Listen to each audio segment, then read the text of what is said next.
My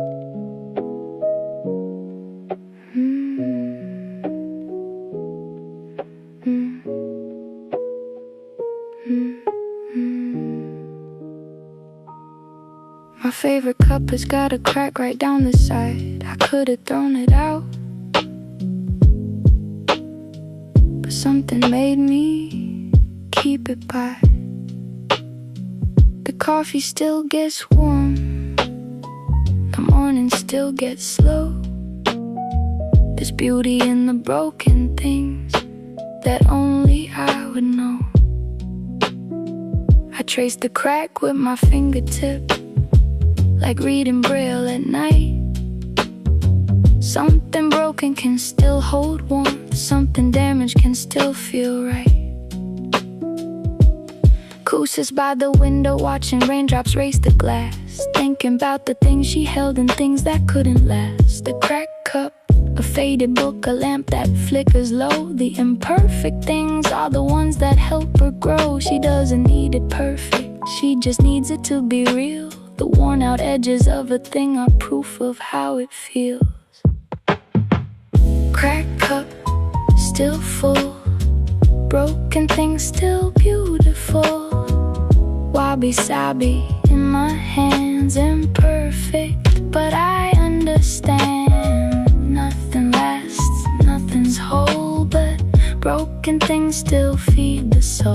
Cracked cup, still full, still beautiful. They say perfection is the goal, but I don't think that's true. The cracks are where the light gets in and paints the morning blue. So I'll keep my cracked cup close and pour another round in the quiet of Kyoto, where the broken things are found. The moss grows slow on temple stones, the candle burns to nothing, but in that slow and fading glow, there's everything in something. A hairline crack across the glaze, a story no one planned. The potter didn't mean for this, but now I understand. Wabi-sabi isn't sad, it's just the truth of time, that everything that's ever loved will show it in its lines.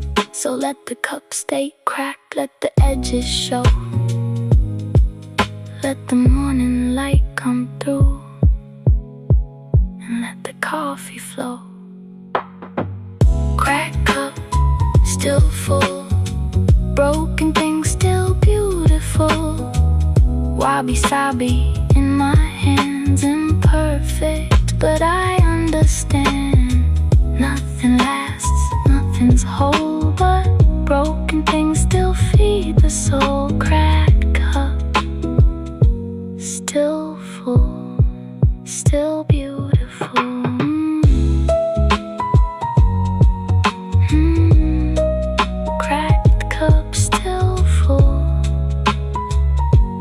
Beautiful, just the rain now and the quiet.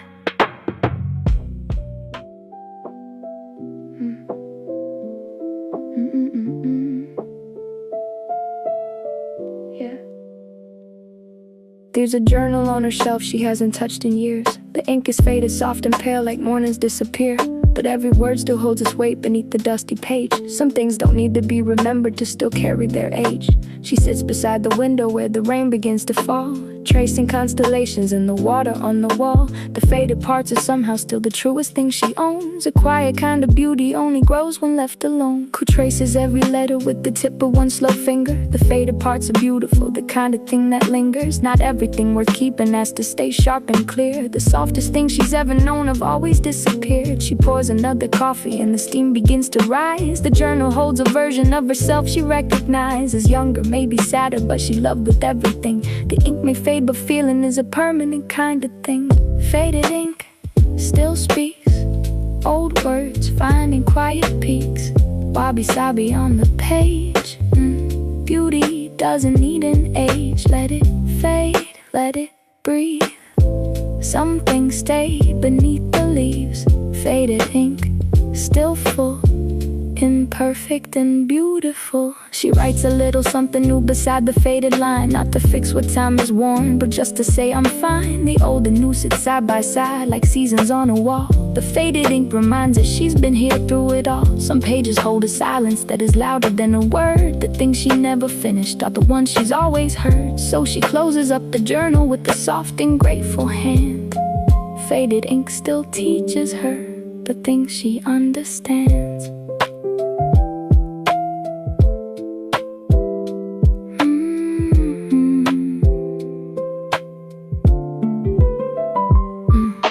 The rain is getting softer now and midnight's almost gone. She places back the journal where it's always held its own. Tomorrow she may open it or maybe let it rest. The faded ink already gave her everything that's best. There's beauty in the incomplete and things that wear with time, and journals left half finished and in almost finished rhymes.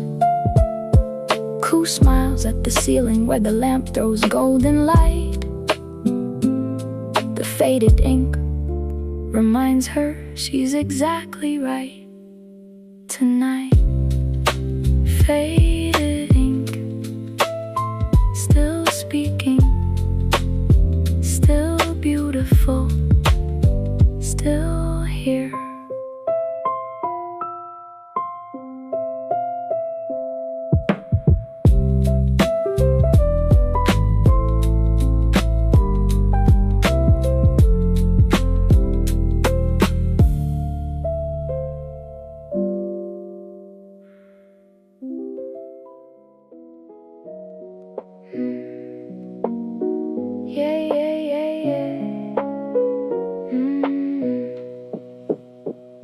The floorboards in her room have never once been straight. They creak a little every time she stays up way too late. The landlord said he fixed them back in early spring, but Koo told him to leave them cause she loves the way they sing. Each board has got a story from the decades left before. A family, a student, someone standing at the door. The uneven lines remind her that perfection isn't real. The crooked things are often where you find the truest feel. She walks the same path every night from desk to window side. The floorboards know her footsteps like a slow familiar tide. They groan beneath the weight a little softer than before, like old friends saying welcome every time she hits the floor. The coffee table tilts a bit, the bookshelf leans to right, but everything feels perfectly imperfect in the night. Koo sits and lets the silence of the old wood hold her still. The uneven floorboards always have and always will. Uneven floor, steady ground. The crooked things are where I'm found. Wabi-sabi underfoot, every crack misunderstood. Let it lean, let it creak. Old wood has the words I seek. Uneven floors still hold, beautiful and worn and old. She reads about the history of Machia built this way, how craftsmen left imperfections in the wood on purpose. Every day, a reminder that the maker is as human as the made, that beauty lives inside the things that time has gently frayed. So Koo leans back and listens to the rain against the glass. The floorboards keep on talking of the centuries that passed. Each creak a kind of poetry, each groove a kind of art. The uneven floorboards always knew her heart.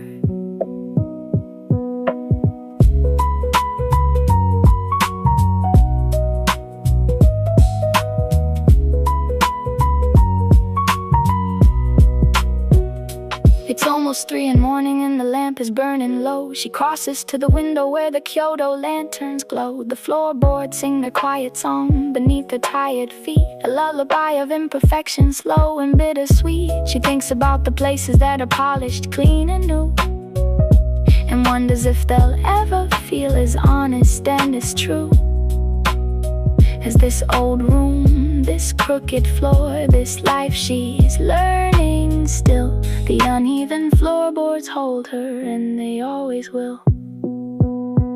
Uneven floors, still standing, still beautiful, still home.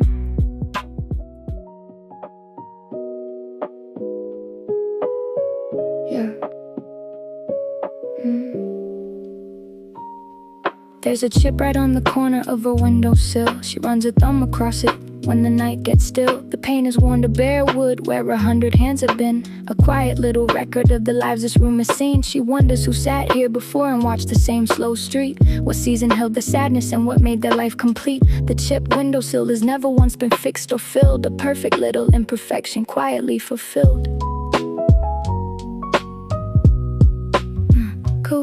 Cool leans her head against the glass and lets the cold come through. The autumn light is golden and the maple leaves are new. She traces every groove and crack with one unhurried hand. The windowsill has stories that she's starting to understand. An old woman may have watched the seasons change right here. A student may have cried some nights and slowly dried each tear. The chip is like a signature that time forgot to sign. A tiny little mark that says this moment too was mine. Chip windowsill still holds every story ever told. WABI-SABI in the grain, beauty wearing through the pain. Let it chip, let it show. Every mark helps something grow. Chipped windowsill still strong. This is where the light belongs. She opens up her journal to a page she left half done. A sketch of the same windowsill she drew at setting sun. The chip looks almost intentional, the way she drew the line. Like the flaw became the focal point, the thing that made it shine. She thinks about her own life and the places worn and frayed. The moments where her edges showed and confidence had swayed. But just like this old windowsill she's held through every season, the chips and cracks have always given her a quiet reason.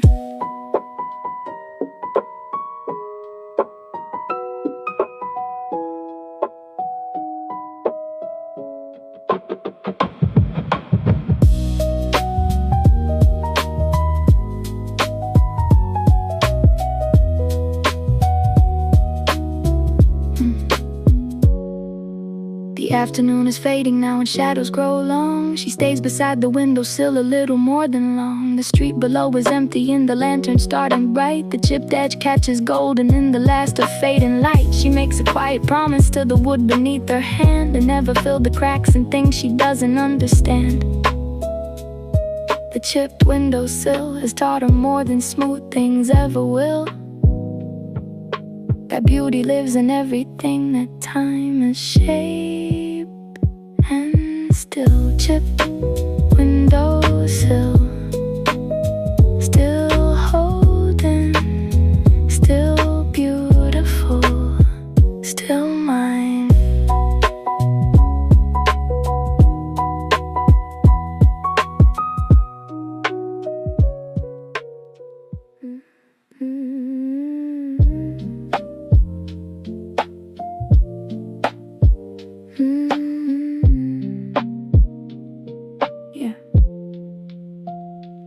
She puts the kettle on at 2:30. The quiet kind of ritual she always comes back to. It starts with just a whisper, barely anything at all. A low and gentle humming like a memory soft call. She stands beside the stove and lets the minutes move like rain. Not rushing toward the boiling point, just letting things remain. The kettle has a patience that she's trying hard to learn. That everything worth having takes a slow and quiet turn. Who watches as the steam begins to curl and rise. A tiny cloud of something warm that slowly fills her eyes. She thinks about the things that take forever to be ready. The good things always simmer low and keep themselves quite steady. Her grandmother would say that tea should never be rushed. That water finds its temperature when everything is hushed. So Koo stands still and listens to the kettle find its voice. A slow and building melody that always was her choice. Kettle, slow song, let it build. Every quiet moment filled. WABI-SABI in the steam. Nothing's ever what it seems. Let it hum, let it grow. Take the time to take it slow. Kettle, slow song, warm and true. Everything worth waiting for comes through. There's something about waiting that the modern world forgot. That patience isn't wasted time, it's everything you got. The kettle doesn't hurry and the kettle never lies. It gives you what you're waiting for when it finally cries. She thinks about her music and the words she hasn't found. How some songs need to simmer before they make a sound. The best lines always come to her in moments just like these. When she's standing by the kettle in the quiet midnight breeze.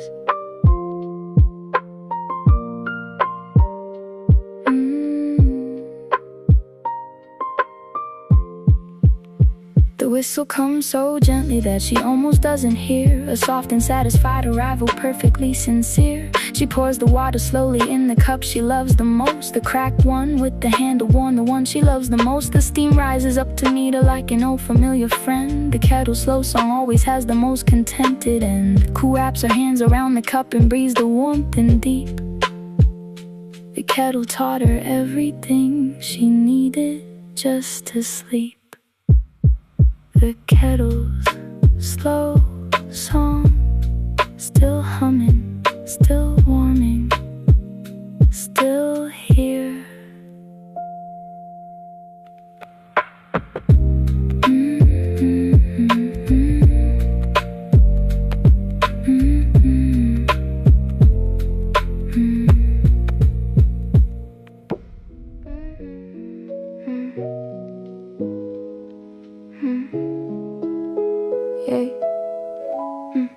She found an old book on the shelf.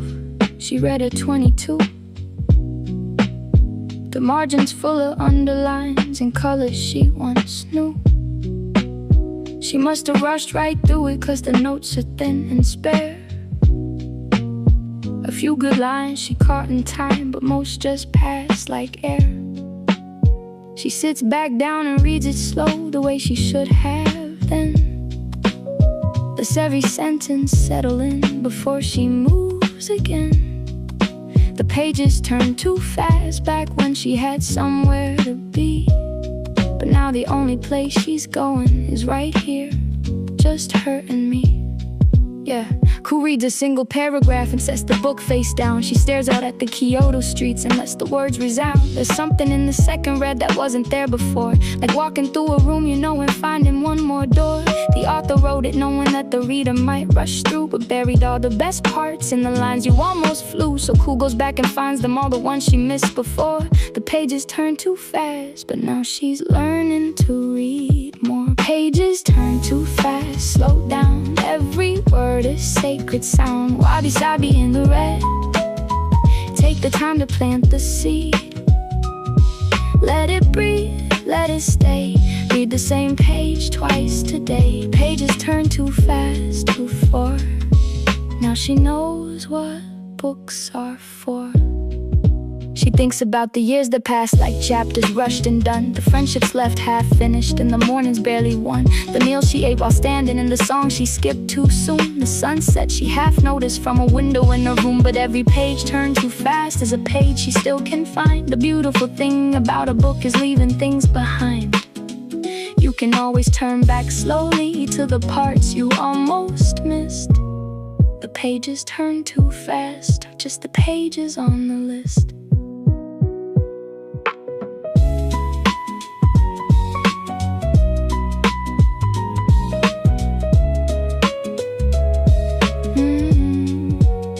The lamp burns low beside her as the night grows soft and thin. She's on the same 3 pages she's been sitting with again. Not bored, but just unwilling to let go of what she found. A single perfect sentence that she's turning slowly round. Tomorrow she might read ahead or maybe just stay here with these same quiet pages through the rest of the atmosphere. Cool closes up the book and smiles at nothing in the dark. The pages turned too fast before, but now she reads by heart. Pages turn too fast. Now I'm turning slow. Still reading, still here.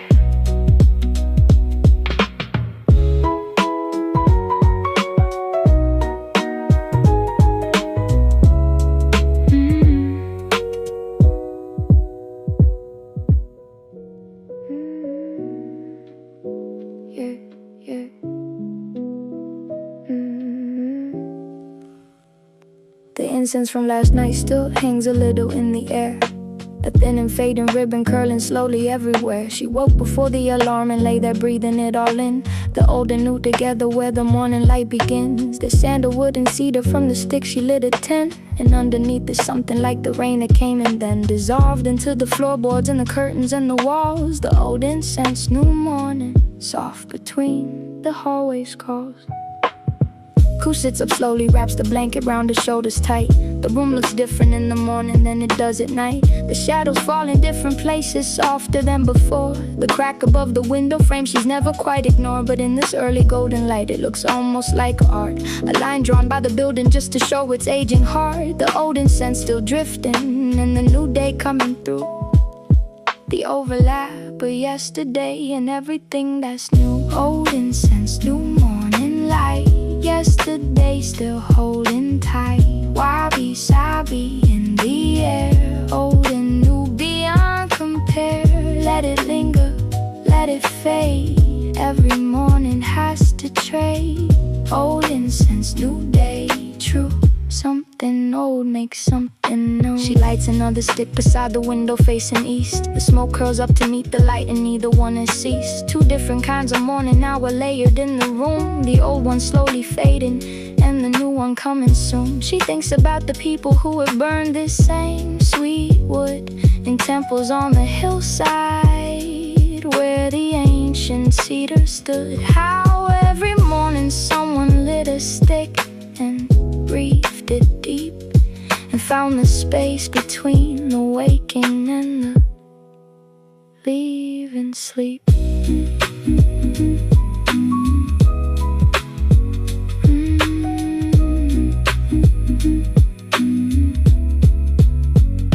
The coffee's almost ready and the birds are getting loud. The incense thread is barely there, a wisp inside a cloud. But Koo still catches something in the corner of the room, a warmth that only yesterday can give to every bloom. She carries it all gently, and to everything she does, the old incense reminding her of everything that was and everything that's coming is already on its way. Old incense, new morning. This is how she starts her day. Old incense, new morning. Still breathing, still beginning.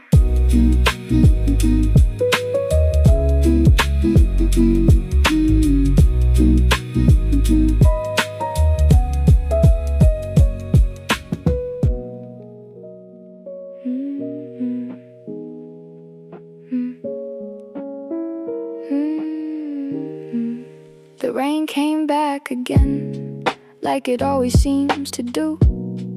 Like it knows exactly where she is and what she's going through.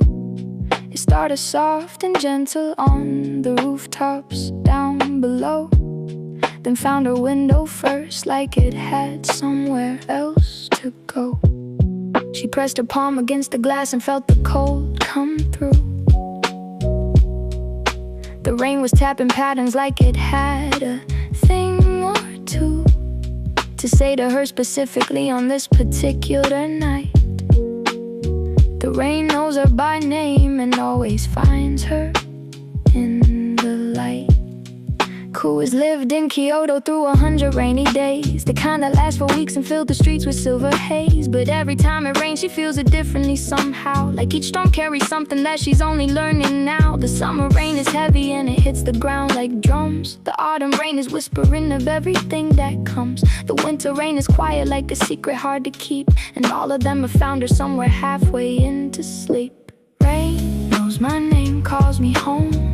Every drop says don't be alone. WABI-SABI in the sound. Rain is where I'm always found. Let it fall, let it speak. Rain finds me at my highest peak. Rain knows my name, always will, finding me beside the windowsill. She wonders if the rain remembers every time they've met. The night she cried beside the window trying to forget. The mornings when it found her with the coffee going cold. The evenings when it wrapped around her stories yet untold. There's something about rainfall that has never let her down. It always shows up honestly and never wears a crown. No pretense in the raindrops and no agenda in the storm. Just water finding windows and a girl who keeps it warm.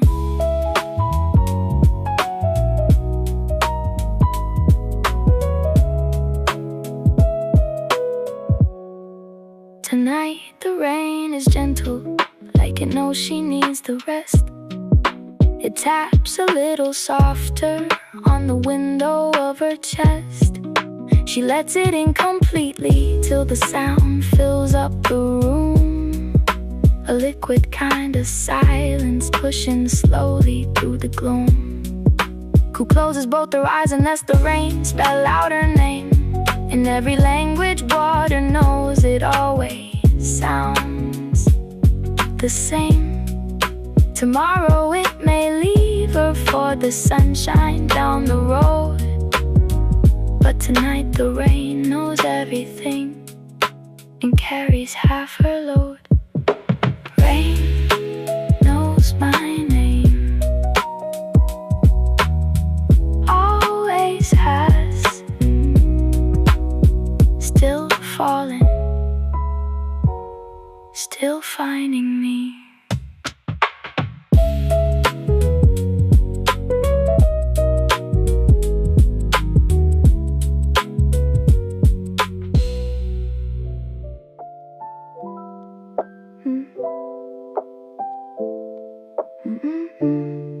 Yeah. The clock above her desk has always run a little slow, about 4 minutes behind the world as far as she can know. She meant to fix it back in spring when daylight shifted round, but something made her leave it ticking quietly on the ground. 4 minutes doesn't sound like much to anyone outside, but in her room those 4 slow minutes open something wide. A little gap between the world and where she chooses to be. The clock that runs slow always runs exactly right for me. Cool checks it every morning with the soft familiar smile, knowing she has 4 more minutes stretching out the while. 4 minutes for another sip before she has to move. 4 minutes for the thought that's sitting just inside the groove. The world outside is always rushing forward past the hour, but her slow clock reminds her of the patience in the flower that blooms on its own timeline, never asking for permission. The clock that runs slow taught her that the timing is her decision. Clock that runs slow runs right. 4 minutes more of quiet night, WABI-SABI in the hands. Time moves slower than it planned. Let it lag, let it be. 4 more minutes just for me. Clock that runs slow, always known that the best time is your own. She read somewhere that clocks in all Machiya homes were never set precisely, cause the craftsmen left them prone to running at their own pace, like the buildings that they kept. A living kind of timekeeping that never fully slept. So cool decided long ago to honor that old way, to let a slow clock measure out its own unhurried day. Not every minute needs to match the minute on the phone. The clock that runs slow always runs the closest one to home.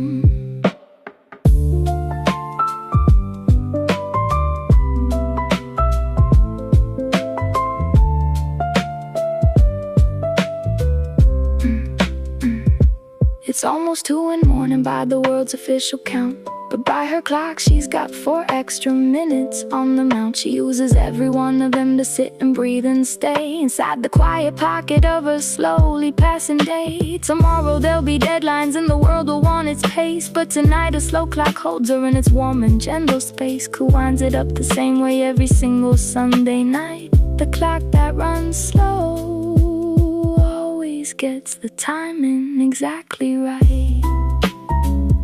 Clock that runs slow, still ticking, still mine, still right.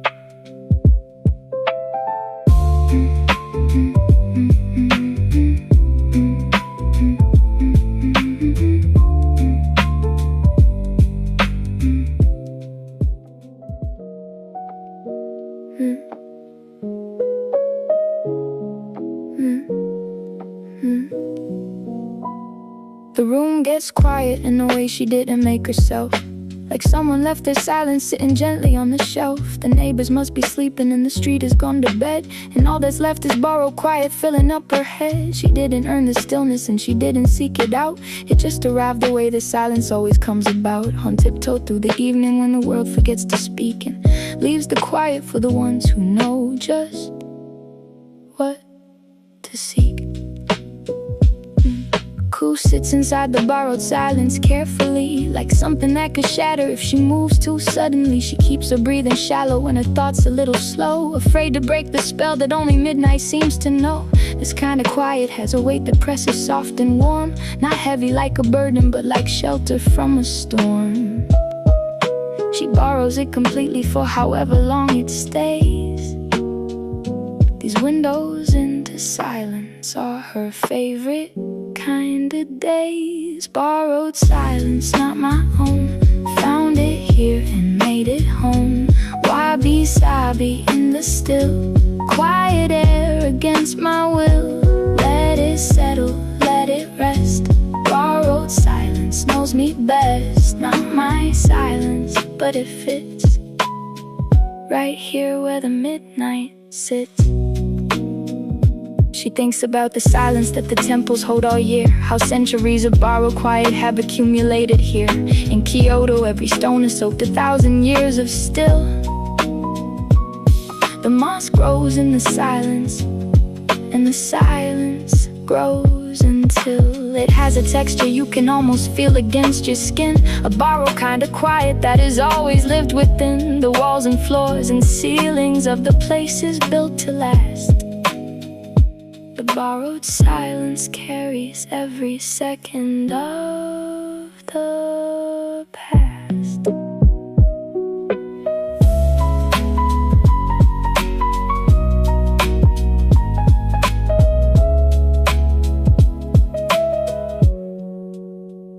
She knows that it won't last, because the morning always comes with garbage trucks and bicycles and early coffee drums. But right now in this borrowed pocket, everything is fine. The silence doesn't belong to her, but for tonight it's mine. Cool leans back in her chair and lets the quiet hold her still, not thinking about anything, just breathing at her will. Tomorrow she'll return this silence back to where it lives, but tonight she takes it gently for the peace that only gives. Borrowed silence, not mine to keep, still holding, still here.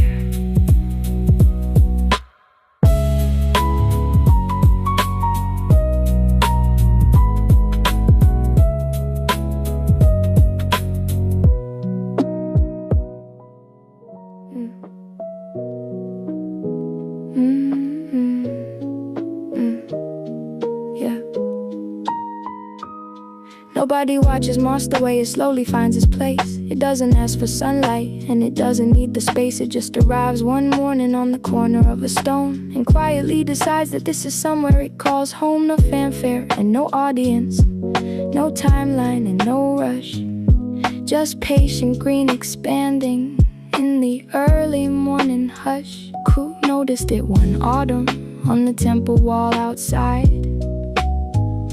The moss was growing quietly, with nowhere left to hide. She crouched down by the stone wall on her way back from the store, and looked at it up close the way she never looked before. Each tiny little piece of it was perfect on its own, a universe of patience in the cracks between the stones. She thought about the years it took to cover half the wall, how no one stopped to celebrate and no one watched it crawl. But there it was, completely whole and soft and deeply green, the quietest kind of growing that she'd ever seen. Moss grows quietly, no one sees, growing slow between the trees. WABI-SABI in the green, softest thing she's ever seen. Let it spread, let it be. Moss grows slow like you and me. Moss grows quietly, finds its way, nobody watching every day. She thinks about the things inside her growing just as slow. The understanding coming late, the patience learned to know. The kindness that she's building in the corners of her heart. The quiet kind of growing that was always there from start. Nobody claps for moss and nobody gives it praise. It grows because it's mentored through the ordinary days. And Koo thinks maybe that's enough to grow without the noise. To find your green and spread it slow with quiet, steady poise.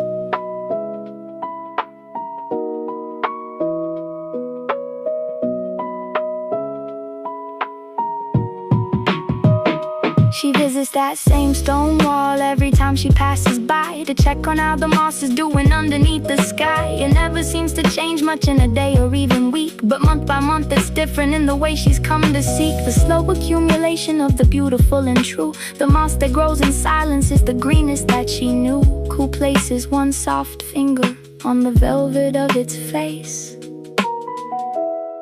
The moss grows quietly and always finds its rightful place. Moss grows quietly, no one watching, still growing, still green.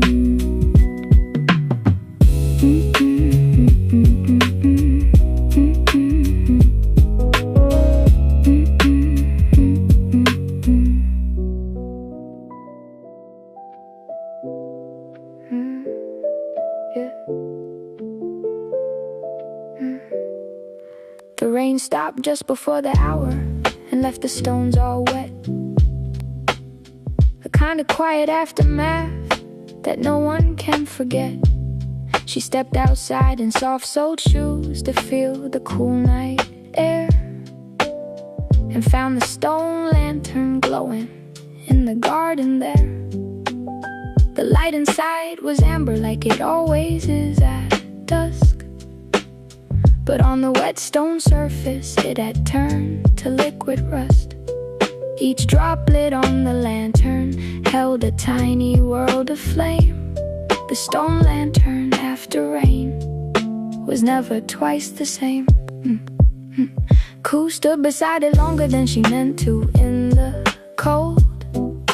The lantern has been standing in that garden centuries old. The stone is worn and mossy where the rainfall always lands, a kind of beauty only time and weather understands. The light still finds its way out through the gaps worn thin by years. Each crack becomes a window where the amber light appears. And standing in the garden in the silence after rain, she felt the stone lantern speak a language without name. Stone lantern after rain, still bright, wet stone holding amber light. Wabi-sabi in the glow, ancient light that all should know. Let it shine through every crack, old stone never looking back. Stone lantern after rain still stands, beauty carved by time's own hands. She thinks about the monks who lit this lantern long ago, who stood in the same garden watching the same amber glow. How every generation found their way here in the wet, to stand beside the stone lantern and quietly forget the things that seemed so urgent in the daylight hours before. The stone lantern after rain has always known the score, that light is light regardless of the vessel that it fills. And beauty after rainfall is the kind that always stills.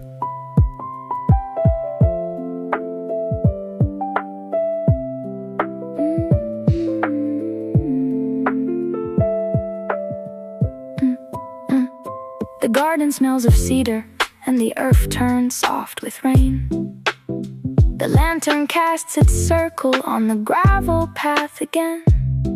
Koo crouches down and looks at her reflection in a pool that gathered in the hollow of a mossy garden tool. Her face is upside down and small beside the lantern's light. But somehow in that moment everything feels exactly right. She stays until the cold reminds her that she has a home. The stone lantern after rain never stands completely alone. Stone lantern after rain, still glowing, still standing, still beautiful.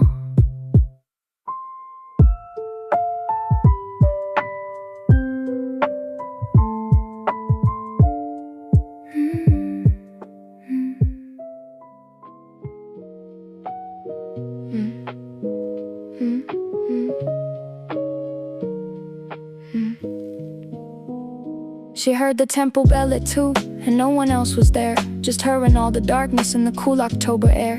It rang across the rooftops and the narrow Kyoto lanes, and disappeared into the night like everything that wanes. No congregation waiting and no ceremony planned. Just one bell ringing outward at the sky's own slow command. She stopped a midnight walking just to let the sound pass through. The temple bell at no one was the realest thing she knew. Who has read that temple bells, or rung to mark the hours, to measure out the darkness in its slow nocturnal towers? But standing in the empty street, she felt it differently, like the bell was rung specifically for only her to see. The sound kept moving outward, long after it was gone, a circle in the silence that kept quietly expanding on. She stood there with her coffee, letting coolness find her face. The temple bell at no one filled the whole enormous space. Temple bell at no one still rings, sound that touches everything. WABI-SABI in the tone, beauty ringing all alone. Let it sound, let it fade, every echo ever made. Temple bell at no one true, ringing out for me and you. She thinks about the sounds that nobody is there to hear. The wind inside an empty shrine, the creek, the atmosphere, the bamboo knocking softly in a garden after dark. The temple bell at no one leaving nothing but its mark. There's something almost sacred about sound without a crowd, a private kind of music that was never meant to be loud. Just frequency and feeling moving outward through the night. The temple bell at no one always gets the timing right.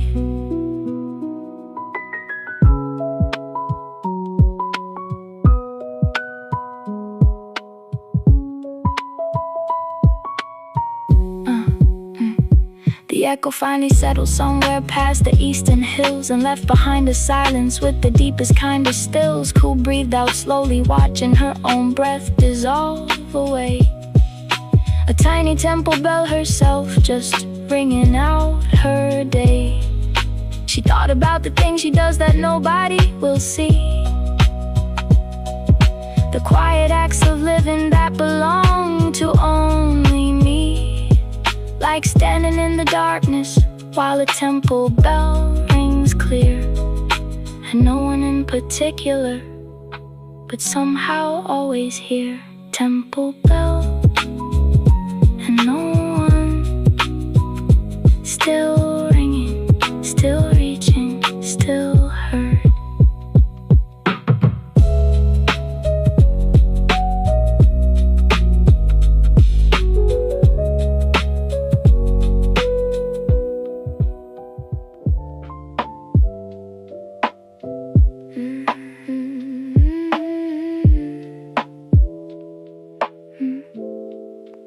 She walked the bamboo forest on a windy afternoon. The stalks were bending sideways underneath the autumn moon. She stopped and watched them leaning at impossible degrees, like they were made of something softer than the usual trees. But when the gust subsided, every single one came back upright and unbroken without even one small crack. She stood there in the middle of the swaying green and thought that bamboo knows a lesson that she's always being taught. Cool as had her bending seasons, years that pushed her low, when everything felt sideways and she didn't know which way to go. The thesis and the heartbreak, in the winter without heat, the night she couldn't study, and the mornings hard to meet. But something in her always found its way back to this straight. Not rigid like the oak tree, but just patient with the weight. The bamboo bends completely and the bamboo never breaks, and Ku has learned to bend herself for everything it takes. Bamboo bends, never breaks, leaning into all it takes. Wabi-sabi in the sway, bending through the hardest day. Let it bend, let it lean, strongest thing she's ever seen. Bamboo bends, comes back straight, flexible is never late.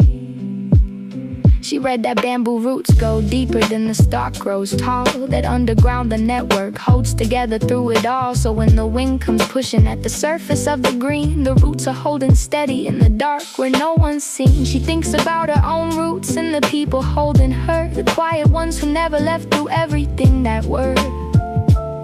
The bamboo bends because its roots won't let it fall completely. And Ku bends, knowing someone always holds her neatly.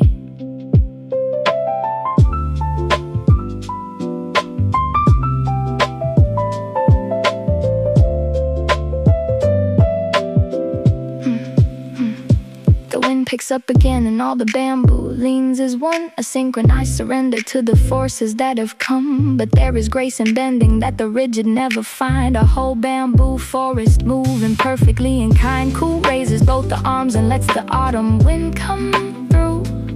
She bends a little sideways like the bamboo always do. Tomorrow she'll be upright and the storm will be a thought. But today, she bends completely for the lesson bamboo taught. Bamboo bends, never breaks, still standing, still swaying, still.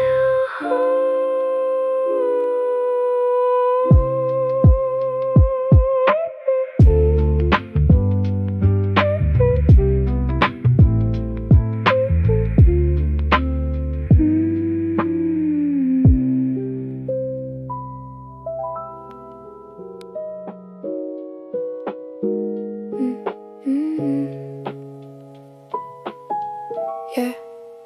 She went back to the garden where she used to sit and read. The same stone bench, the same old pine, the same forgotten weed. But nothing in the garden seemed to recognize her face. The moss had grown across the path and taken back her place. The stone bench held no memory of the afternoon she spent. The garden had moved on from her the way that gardens went. She sat back down among the things that didn't know her name, and felt the strangest kind of peace inside that quiet claim. Yeah. Ku has spent so many years trying to be known, to leave a mark on something so she'd never feel alone. But sitting in the garden that had simply carried on. Without her for the seasons she had been away and gone, she felt the weight of needing to be recognized, just lift. The garden's sweet indifference was the most incredible gift. It didn't need a story and it didn't need her name. The garden forgot her completely, and she loved it all the same. The garden forgot my name, set me free, didn't need my history. Wabi-sabi in the green, unnamed and still part of the scene. Let it go, let it fade, names are just the noise we made. The garden forgot my name, and yet here I am with no regret.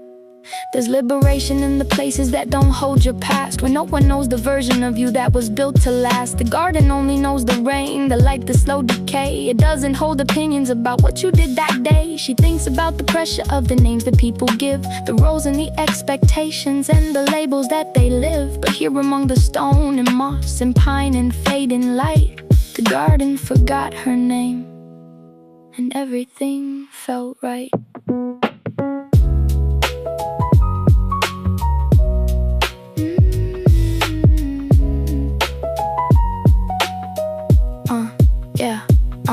A sparrow landed next to her and looked without concern and flew away completely like she had nothing to learn. The pine tree dropped the needle on the shoulder of her coat. The garden sending something like a small anonymous note that said you don't need recognition from the things you love. That presence is enough sometimes without the push and shove. Who sat until the golden hour faded into blue? The garden forgot her name, and somehow that was true. The garden forgot my name, still here anyway. Still sitting, still free.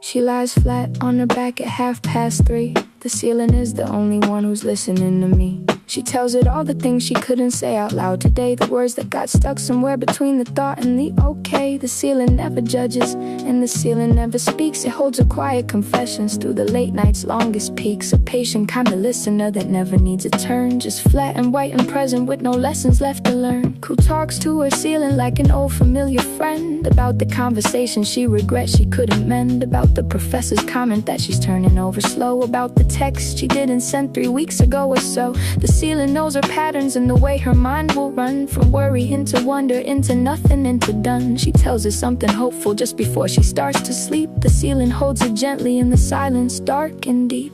Talking to the ceiling, it hears every thought across the years. WABI-SABI in the night, ceiling holding every light.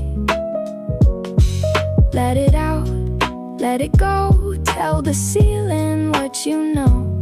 Talking to the ceiling, true. It has always listened to you. She thinks about the people who have lain in the same room and talked up to the ceiling through their own particular gloom. The student before her and the couple before that, who whispered to the same white space beneath this same old flat. The ceiling has collected every secret ever shared, every fear and every longing, every moment unprepared. And somehow knowing that makes Koo feel less alone at night.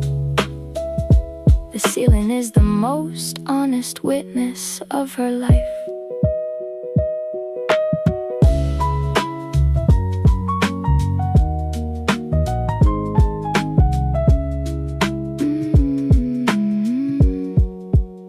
She's running out of words now, and the night is getting thin. The ceiling waits politely for whatever else comes in. She says one final thing out loud, then lets the quiet fall, 'cause she is doing fine enough, and that is not so small. The ceiling offers nothing back, but somehow that is right.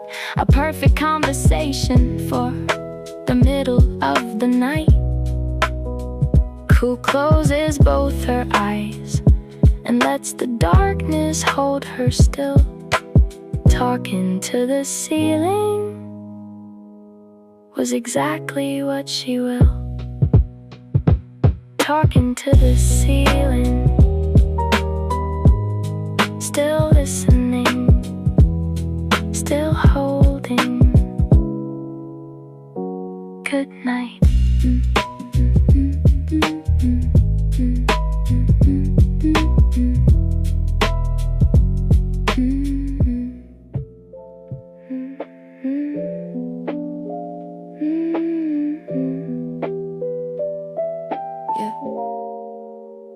There's a letter in a drawer she started back in May. She got as far as your name and then she put it away. The words were there completely, but the courage wasn't quite. So she folded up the paper and she left it for the night. But night became a week, and then a week became the fall, and now the half-written letter isn't going anywhere at all. She takes it out and reads it sometimes, just to feel the weight of everything she almost said before it got too late.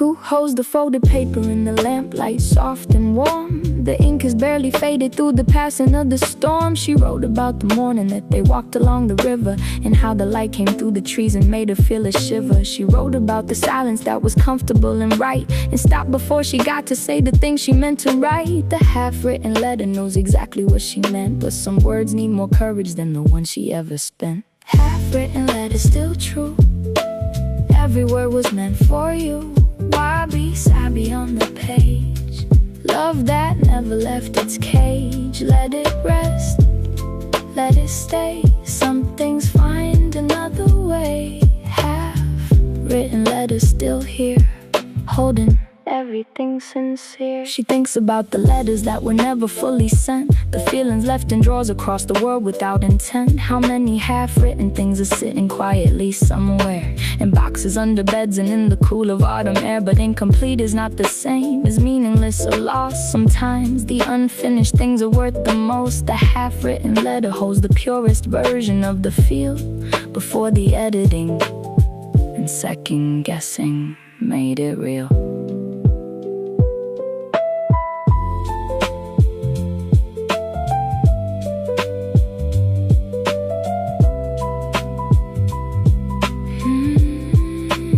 She picks up her pen slowly and she reads the last line twice, then puts it back exactly where she found it, cold and nice. Not ready yet to finish it, maybe never will, but keeping it unfinished is a kind of loving still. The half-written letter doesn't need to reach its end. Some things are meant for drawers and not for sending to a friend. Cool folds it back along the crease and places it inside the half-written letter, where her truest words reside. Half-written letter, still waiting, still true, still yours.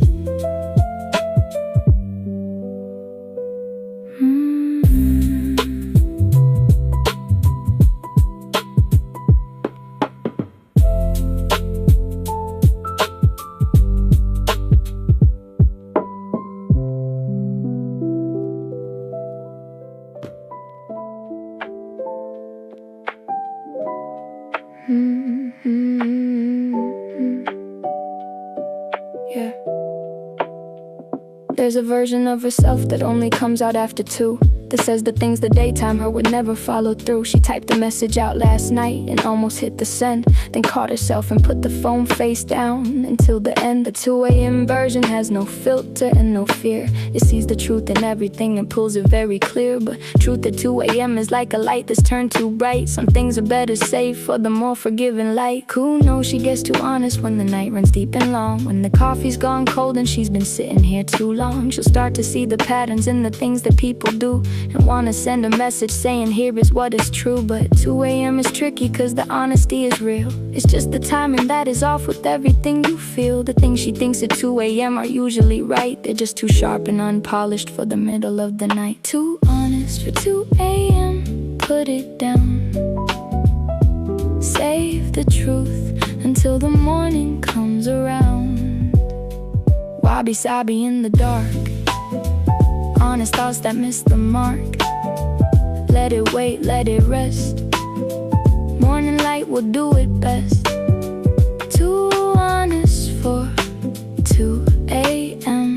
Still true, just not ready yet to come on through. She thinks about the messages she sent in years before, the 2 a.m. confessions that she can't take back anymore. Some landed soft and opened up the things that needed air, and some just made the morning after harder to repair. So now she keeps a note in her phone late, but wait till day for all the 2 a.m. things she needs to put away. She reads them back at noon sometimes, and half of them are right, but half of them were only true inside the 2 a.m. night.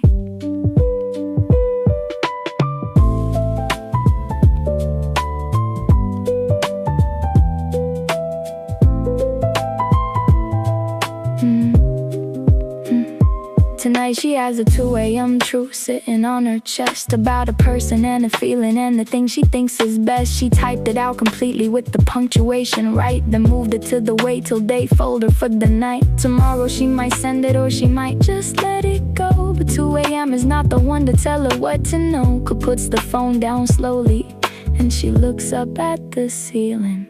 Too honest for 2 a.m. It's still an honest feeling. Too honest for 2 a.m. Still true though, still waiting. Good night.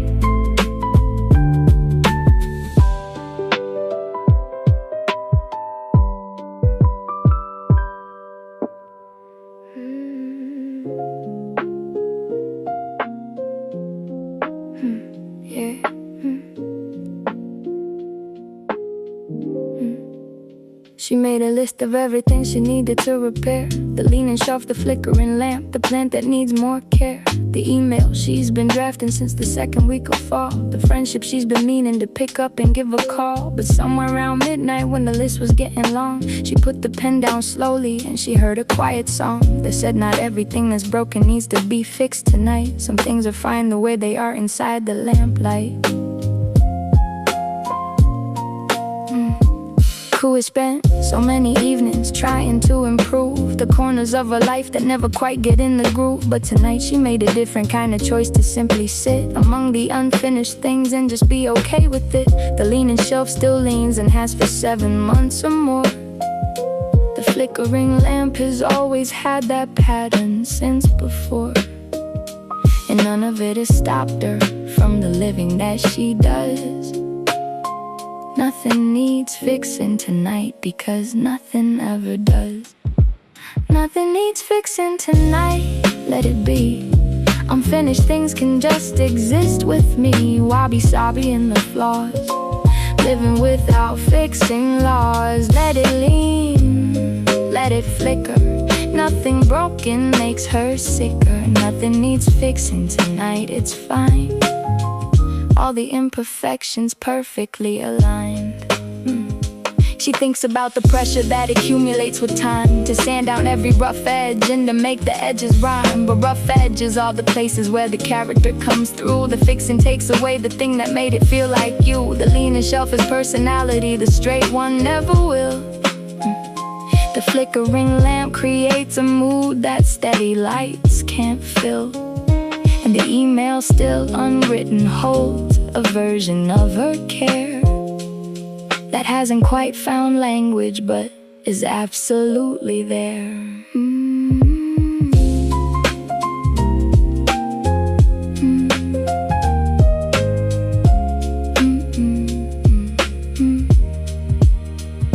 She crosses out the list completely with one long slow line. Not because the things don't matter, but because tonight is fine. Tomorrow she might fix the shelf or maybe write the mail, but tonight she gives herself permission just to exhale. The plant will get its water and the friendship will be called, but not at midnight when the quiet has installed. Cool puts the list away and lets the lamplight flicker free. Nothing needs fixing tonight, and that is perfectly okay with me. Nothing needs fixing tonight. Still standing, still flickering, still perfectly fine.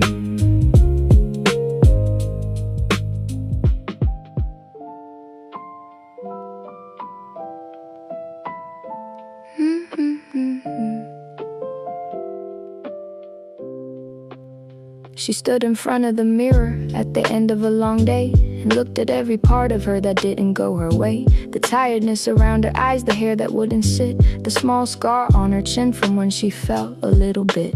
And something in the looking felt completely different now, like she was seeing all of it and making a small vow, not to fix a cover or pretend it wasn't there, but just to see it honestly and breathe the evening air. Cool had spent a long time learning how to look away from every imperfection that would surface through the day. But somewhere in the autumn when the leaves began to fall, she started seeing something beautiful inside it all. The tiredness meant she worked for something that she loved. The scar meant she had lived enough to fall and still got up. The hair that wouldn't sit meant she had slept and that was good. She started seeing all of it the way she knew she should. Perfectly imperfect, finally see everything that makes her just exactly me. WABI-SABI in the mirror, every flaw is getting clearer. Let it show, let it be perfectly imperfect and free. Perfectly imperfect, standing tall, beautiful because of it all. She thinks about the cracked cup and the uneven floor, the faded ink, the chipped windowsill and everything before. How every song this season was about the worn and true, the things that time had touched and made into something new. And she is just another thing that time has slowly touched, the imperfections adding up to something very much worth keeping, worth admiring, worth standing still to see. Perfectly imperfect is the only way to be.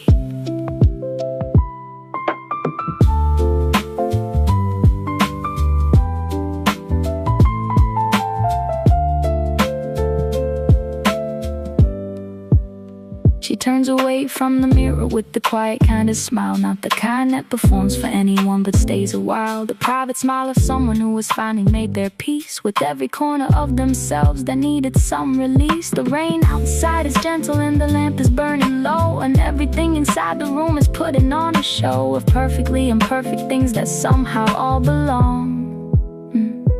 Cool hums a little something, and it sounds like her own song.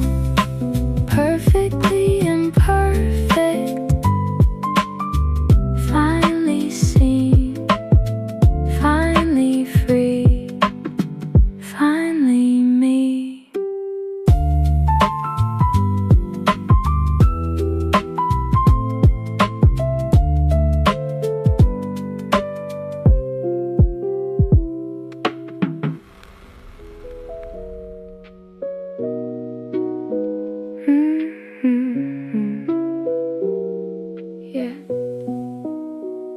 She lit the last candle at the end of a long week, the kind of tired that goes deeper than the sleep you seek. The wax was almost gone when she first touched the match to it, but something in the flame came up more beautiful from it. It burned the brightest in the final hours of its life, like it was saving something for the end of all the strife. She sat and watched it closely as it gave its very last. The last candle knows a thing or two about the past. Who has had her last candle seasons, weeks that nearly broke, when everything was burning low beneath the autumn smoke. The thesis and the loneliness, the month without a friend when she was burning down so low. She thought she reached the end, but something always happened in the final flickering place. A brightness that surprised her rising slowly into space, like the last candle teaching her that endings have their light. The smallest flame still standing is the warmest of the night. The last candle knows, burns bright, saving the best for the end of the night. WABI-SABI in the flame, every ending feels the same. Let it burn, let it glow, the last candle always knows, burning brightest at the close. That's the way the last light goes. She thinks about the things that give their best right at the end. The autumn leaves most beautiful before the branches bend. The last page of a book that holds the thing you needed most. The final conversation that becomes the one you toast. There's something in the closing that the opening can't give. A concentrated version of the reason that you live. The last candle knows the secret that the first one never could. That burning all the way down is exactly what it should.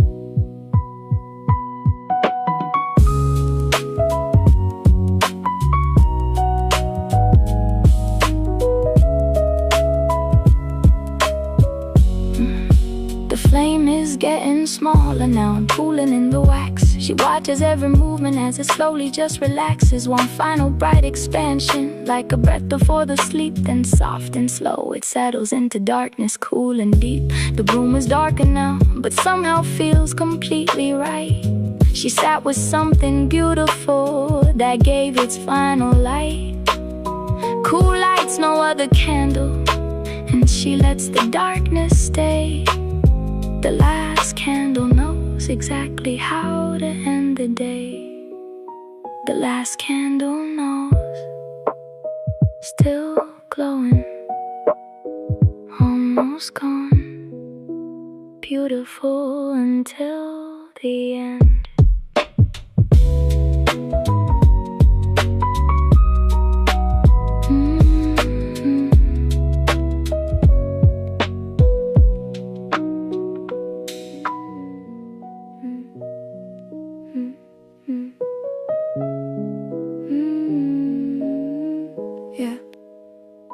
The sky outside is changing in a way that's hard to name. Not quite the dark of midnight and not quite the morning came. A shade of blue so deep and soft it barely has a word. The almost morning hour when the very first birds are heard. She's been awake this whole time, or she woke just now to see the exact moment night decides that it no longer needs to be. This thin and precious border between everything and light. The almost morning sitting at the edge of the night. Coop pulls her blanket tighter and she watches from the bed. The window slowly brightening above her sleepy head. The rooftops of the Machia are turning silver gray. The oldest part of Kyoto waking up as quiet as way. A single light comes on somewhere across the narrow street. A baker or a student or someone she'll never meet. But in this almost morning they are sharing something rare. The exact same in between that only some will dare. Almost morning, not quite yet. Sweetest hour I won't forget. WABI-SABI in the blue. Almost morning coming through. Let it come, let it glow. Almost morning, soft and slow. Almost morning, holding still. Right before the light can fill. She thinks about the almost morning she has slept right through. The hundreds of this blue hour that she never even knew. How many perfect in-betweens have come and gone unseen, while she was deep and dreaming of the places she had been. But tonight she caught it perfectly right at the turning point. The exact blue second where the night and morning join. She feels like she discovered something nobody has named. The almost morning hour that can never be reclaimed.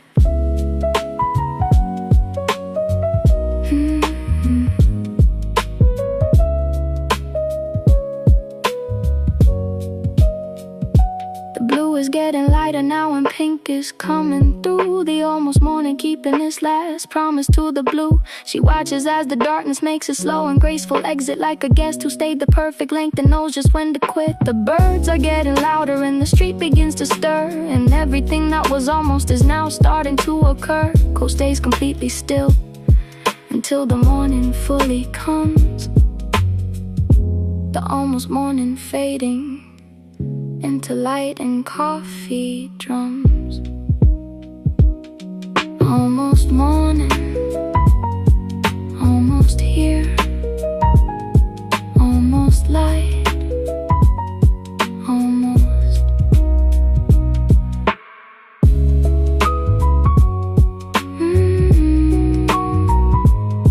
Almost.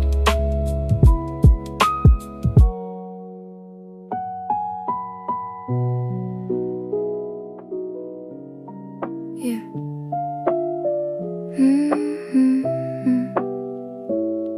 Yeah. There are places in the world that make you wanna leave. places that are soft enough to make you wanna breathe. She found this room in autumn when she needed somewhere still. A macchia on a narrow street beside a quiet hill. The landlord showed her one small room and said it needed work. The floors were uneven and the window had a quirk, but something in the softness of the morning light inside made her sign the papers and decide to let it guide.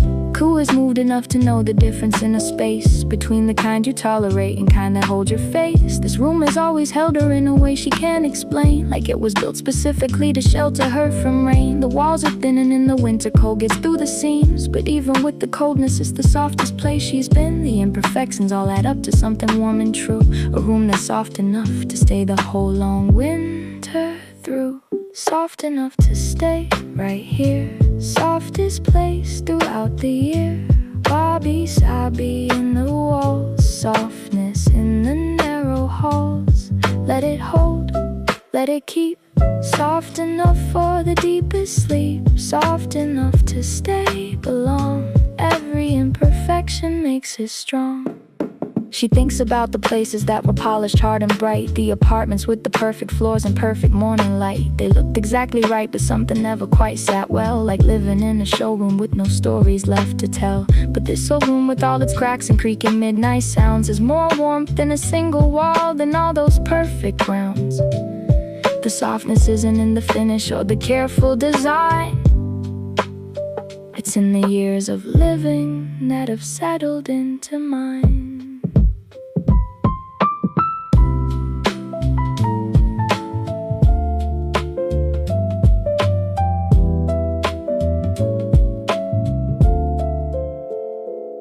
The morning has arrived completely now and light is full. The room is doing what it always does when days are dull. It holds the light imperfectly through dusty window panes and scatters it in patterns on the floor like soft refrains. She makes her coffee slowly and she stands beside the glass and watches all the almost mornings gradually pass. Who knows, she'll leave this room someday when something calls her on. But until then it's soft enough, and she is staying on. Soft enough to stay, still holding, still warm, still home.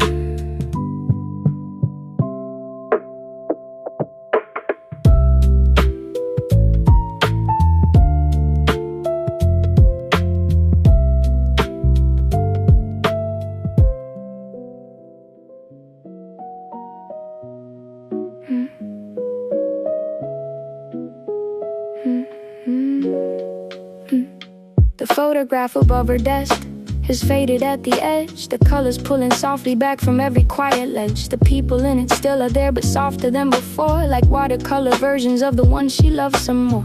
She used to think that fading was the enemy of things, that color loss was something that the passage always brings. But now she sees the fading as a kind of gentle grace, a slow and patient softening of everything in place. Cool watches how the autumn takes the green from every tree, not violently, but quietly and almost tenderly. The green becomes a yellow when the yellow turns to rust, and rust becomes the letting go of everything that must release itself to winter with a soft, unhurried sigh. The fading is the most graceful thing beneath the sky.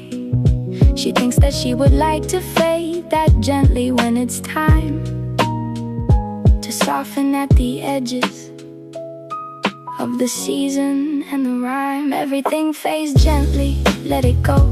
Every color fading soft and slow. WABI-SABI in the fade. Every beautiful thing that's made, let it soften, let it breathe. Everything fades when we leave. Everything fades gently, that's okay. Beauty doesn't have to stay. She thinks about the incense and the way the smoke dissolves, and how the temple bell fades out before it quite resolves. The moss that softens stone, and how the stone softens to dust, and how the dust becomes the earth. And fading is a must. Everything that's beautiful is leaning toward the soft. The sharpest things grow gentle when they've been held long aloft. And maybe that is all that life is slowly asking her, to fade as gently as the things she's always loved before. The photograph keeps fading, and she lets it fade in peace, not scanning it to sharpen it or begging for release. The soft edges are the story of the time that it is known. The fading is the proof of all the living that is grown. She touches it so lightly with one careful fingertip, and feels the gentle texture of the time inside its grip.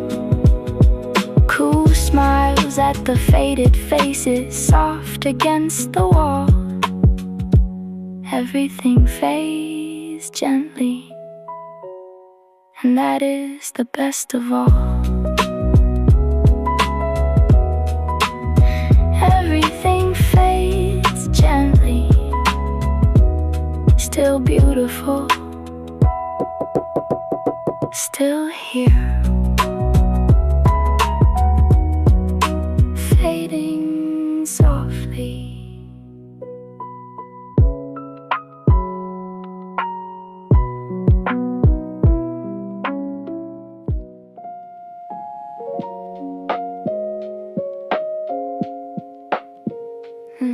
Yeah. She made it through the whole long night, from midnight to the dawn, through every quiet corner where the darkness carried on, through cracked cups and faded ink and uneven floors, through half-written letters in the half-remembered shores, through moss and stone and temple bells and bamboo in the wind, through ceilings and through candles and the places she had been. She made it to the morning with the same soft heart intact, still here and still completely whole, and that's a quiet fact.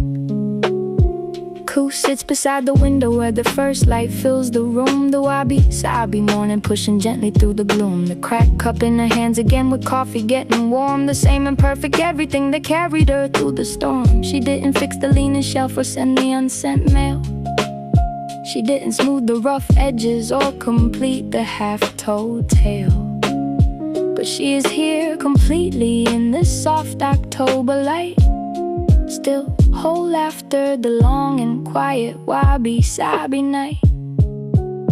Still here, still whole, made it through. Every imperfect thing came true. WABI-SABI in my bones, found the beauty on my own. Let it be, let it breathe. Still here after all I've seen. Still here, still whole, still me. That's enough, that's everything. She thinks about the season and the 24 songs before. Each one a quiet room she walked through slowly to this door. The kettle and the clock and all the silence that she borrowed. The garden and the lantern in the morning she has followed. Each imperfect, beautiful, completely human thing has led her through this morning and the quiet it can bring. The WABI-SABI lesson wasn't fixed or finished or complete. It was just living honestly with everything you meet.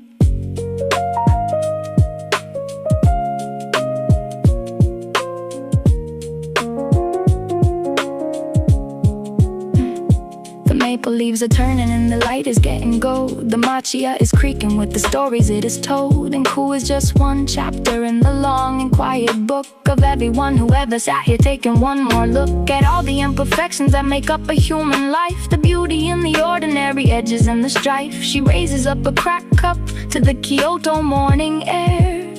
Still here and still completely whole, beyond all need to repair.